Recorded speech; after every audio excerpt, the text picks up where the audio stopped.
Karanjia बनखंड पक्षरु 76तम one महोत्सव पालन। जंगल परिवेश और जलवायु परिवर्तन मंत्री योगदान और वृक्षरोपण।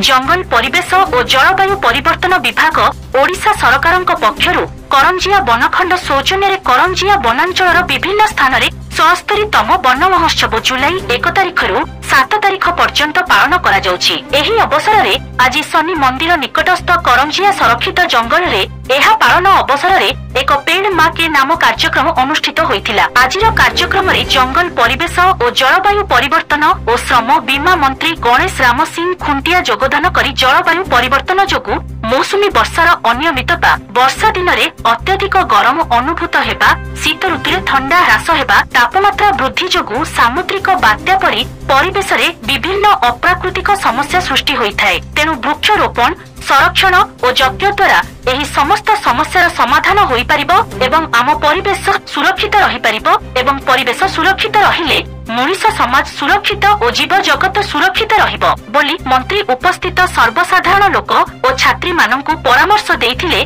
ता सहित एहा जे केवल वन विभागर कार्य न भाबी आम समस्तक मिलित उद्यम हेबा आवश्यक बोली कहिथिले।